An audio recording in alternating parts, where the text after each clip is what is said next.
Sebanyak 26 menteri mengundurkan diri secara bersama-sama di malam hari. Apakah itu di Indonesia? No.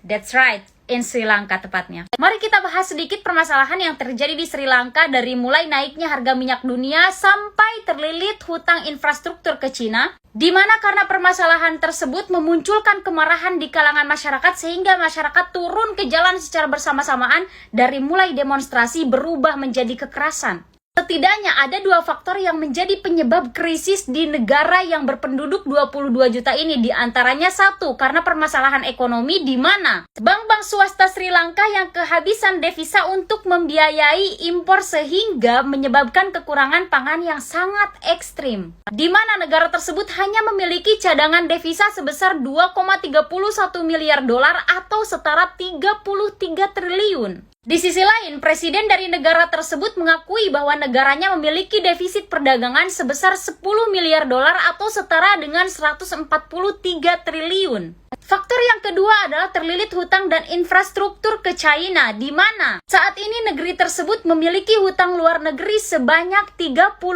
miliar dolar atau setara 502 triliun. Apakah tindakan menteri-menteri yang mengundurkan diri secara bersamaan di mana hari-hari ini negara tersebut sedang tengah kesulitan?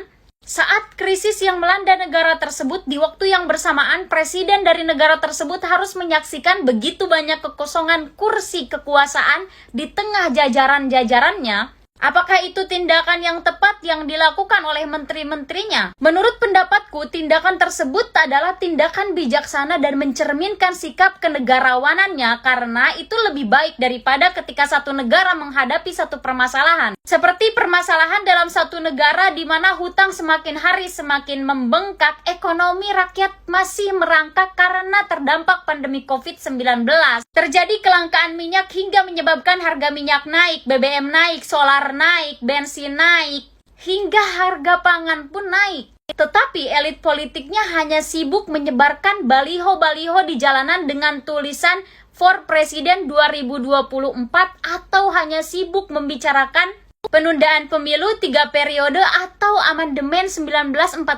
Dari sini dapat kita simpulkan bahwa selain melakukan tugas dari tanggung jawab pejabat-pejabat tersebut, ternyata satu-satunya yang harus dimiliki oleh pejabat tersebut adalah harga diri. Dimana ketika mereka tidak mampu lagi mengemban tanggung jawabnya seharusnya disampaikan kepada masyarakat. Bagaimana menurut teman-teman? BTW untuk kasus di Sri Lanka ini teman-teman bisa search berita lengkapnya di media-media karena waktunya tidak cukup hanya untuk 3 menit. Terima kasih.